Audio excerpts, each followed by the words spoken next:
नमस्कार। Technical analysis course के इस 13th पार्ट में आपका स्वागत है। पिछले कुछ पार्ट्स में हमने पैटर्न्स के बारे में बहुत डिटेल में समझा था और आज हम बात करने वाले हैं कुछ और इम्पोर्टेंट टॉपिक्स के बारे में, जैसे कि वॉल्यूम, ट्रेंड लाइंस और सपोर्ट और रेजिस्टेंस। ये तीनों भी चीज़ें टेक्निकल एनालिसिस में काफ़ी इंपॉर्टेंट हैं। अगर देखा जाए तो टेक्निकल एनालिसिस दो चीज़ों का एनालिसिस होता है, प्राइस और वॉल्यूम। प्राइस को तो हमने देख लिया और प्राइस के अनुसार हमने अलग अलग पैटर्न्स को भी देख लिया। अब वॉल्यूम का क्या, ये वॉल्यूम होता क्या है और उसे कैसे एनालाइज किया जाता है, इसे अब हम समझेंगे। तो वॉल्यूम हमें बताता है कि उस दिन कितने शेयर्स ट्रेड हुए। जैसे कि आप यहाँ पर टीसीएस के शेयर डिटेल्स देख सकते हो। तो टीसीएस की डिटेल्स में आप यहाँ पर देख सकते हो कि 17 सितंबर 2019 को टीसीएस का वॉल्यूम 27,96,530 था। यानी इसका मतलब है कि उस दिन 27,96,530 शेयर्स ट्रेड हुए, यानी उतने शेयर्स का लेन देन हुआ। तो वॉल्यूम हमें बताता है कि उस पर्टिकुलर दिन या उस पर्टिकुलर टाइम में कितने शेयर्स का लेन देन हुआ। अब 17 सितंबर 2019 को टीसीएस के 27,96,530 शेयर्स ट्रेड हुए। अब ये वॉल्यूम कम है या ज्यादा, ये कैसे पता करें? तो उसके लिए आपको पिछले कुछ दिनों का एवरेज वॉल्यूम देखना होगा। जैसे कि आप यहाँ पर देख सकते हो कि 17 सितंबर के पहले 5 दिनों का एवरेज वॉल्यूम 24,86,391 था। 17 सितंबर के पहले 10 दिनों का एवरेज वॉल्यूम 22,85,555 था और 17 सितंबर के पहले 30 डेज का एवरेज वॉल्यूम 22,43,505 था। तो इससे हमें पता चलता है कि 17 सितंबर से पहले के दिनों का एवरेज 17 सितंबर के वॉल्यूम से कम था, जिससे हमें ये पता चलता है कि 17 सितंबर का वॉल्यूम अच्छा था। टेक्निकल एनालिसिस में वॉल्यूम काफी ज्यादा इंपॉर्टेंट होता है और आपको वॉल्यूम का एनालिसिस करना ही करना होता है। तो जिस दिन ज्यादा वॉल्यूम होता है तो उस दिन ये माना जाता है कि उस दिन जो भी मूवमेंट हुई है वो इम्पोर्टेंट थे। यानी मान लेते कि 2 रिवर्सल पैटर्न्स हैं। एक दिन के रिवर्सल पैटर्न के दिन वॉल्यूम कम था और एक दिन के रिवर्सल पैटर्न के दिन वॉल्यूम ज्यादा था। तो ज्यादा इंपॉर्टेंस उस रिवर्सल पैटर्न को दिया जाएगा जिस दिन वॉल्यूम ज्यादा था। अगर किसी दिन रिवर्सल पैटर्न आता है या कोई इंपॉर्टेंट पैटर्न आपको दिखाई देता है जिसके बेसिस पर आप डिसीजन लेने जाते हो और तभी आपको लगता है कि उस दिन का वॉल्यूम काफी कम है, तो आपको उस बेसिस पर डिसीजन नहीं लेने चाहिए। दोनों भी चीजें इंपॉर्टेंट है, पैटर्न और वॉल्यूम। सही पैटर्न और स्ट्रॉन्ग वॉल्यूम इंडिकेट करता है कि वो जो पैटर्न है वो स्ट्रॉन्ग है। जनरली आपको वॉल्यूम कैंडलस्टिक चार्ट में नीचे इस तरह दिखता है, जिसकी मदद से आप चेक कर सकते हो कि उस दिन वॉल्यूम कम था या ज्यादा, और फिर आप वॉल्यूम और कैंडल दोनों को चेक करके अपने डिसीजन ले सकते हो। तो अब हम बात करेंगे ट्रेंड लाइन के बारे में।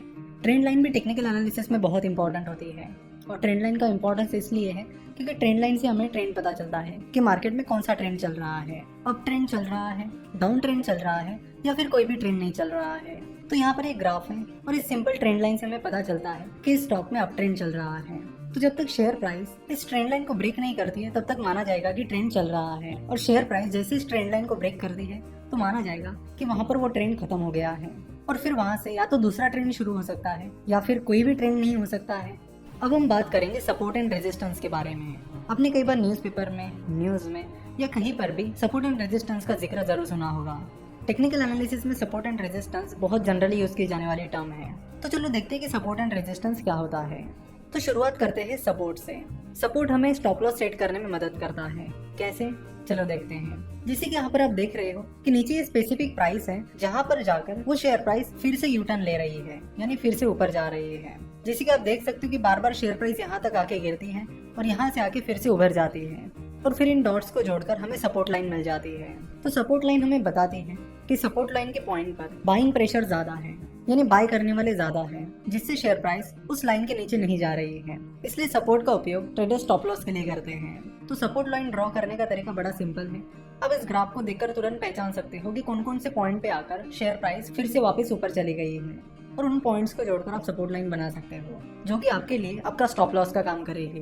पिछले कुछ एपिसोड्स में हमने जितने भी पैटर्न्स देखे हैं उसमें हमें ये तो पता चला कि अब शेयर को बाय करना चाहिए या फिर सेल करना चाहिए, लेकिन ये नहीं पता चला कि उस शेयर का स्टॉप लॉस क्या होना चाहिए, उसकी टारगेट प्राइस क्या होनी चाहिए। तो इन चीजों के लिए हमें सपोर्ट एंड रेजिस्टेंस पर डिपेंड रहना होता है। सपोर्ट के बाद अब बात करते हैं रेजिस्टेंस की।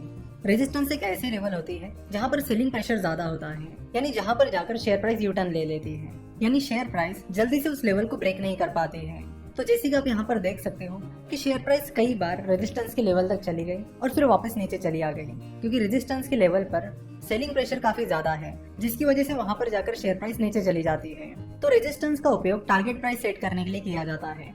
मान लीजिए कि आपने किसी शेयर को 100 रुपए पर इंट्राडे के लिए खरीद लिया है तो आप रेजिस्टेंस लाइंस को टारगेट रख सकते हो। यानी जैसे ही शेयर प्राइस उस रेजिस्टेंस लाइन को टच कर देगी, आपके शेयर सेल हो जाएंगे और आपका प्रॉफिट बुक हो जाएगा। तो शेयर प्राइस जितनी बार रेजिस्टेंस लेवल तक जाएगी और नीचे आएगी, उतनी ही रेजिस्टेंस लेवल स्ट्रॉन्ग मानी जाएगी ना। अगर शेयर प्राइस सपोर्ट लेवल को या फिर रेजिस्टेंस लेवल को ब्रेक कर देती है, तो फिर उसके बाद आपके सपोर्ट एंड रेजिस्टेंस चेंज हो जाएंगे, क्योंकि रेजिस्टेंस हमेशा आपके करंट प्राइस के ऊपर होता है और सपोर्ट हमेशा आपके करंट प्राइस से, यानी जो प्राइस चल रही है उससे नीचे होता है। तो जैसे ही शेयर प्राइस सपोर्ट या रेजिस्टेंस को ब्रेक कर देगी, आपके रेजिस्टेंस एंड सपोर्ट लेवल भी चेंज हो जाएंगे। आपको फिर से उस प्राइस के ऊपर के ऐसे पॉइंट ढूंढने पड़ेंगे जहां पर जाकर वो शेयर प्राइस नीचे चली आई है, और उन पॉइंट्स को जोड़कर आप रेजिस्टेंस लाइंस बना सकते हो। तो सपोर्ट एंड रेजिस्टेंस एक काफी सिंपल कंसेप्ट है, इसे आप जरूर ध्यान में रखिए और अपने टारगेट और स्टॉप लॉस सेट करते वक्त आप रेजिस्टेंस और सपोर्ट का यूज जरूर कीजिए। आशा करता हूँ कि आपको वॉल्यूम, ट्रेंड लाइन और सपोर्ट एंड रेजिस्टेंस समझ में आया होगा। नेक्स्ट लेक्चर से हम इंडिकेटर्स के बारे में बात करेंगे कि कौन कौन से टेक्निकल इंडिकेटर्स होते हैं और उन्हें आप कैसे यूज कर सकते हो। कई तरह के डिफरेंट टेक्निकल इंडिकेटर्स होते हैं, तो हम जल्दी जल्दी जो जो इंपॉर्टेंट इंडिकेटर्स हैं उनको पूरी डिटेल में समझ लेंगे। आशा करता हूँ कि आपको आज का एपिसोड पसंद आया होगा। हमसे जुड़े रहने के लिए आप हमें फेसबुक, ट्विटर और इंस्टाग्राम पर फॉलो कर सकते हो। हमसे जुड़े रहने के लिए आपका बहुत बहुत धन्यवाद।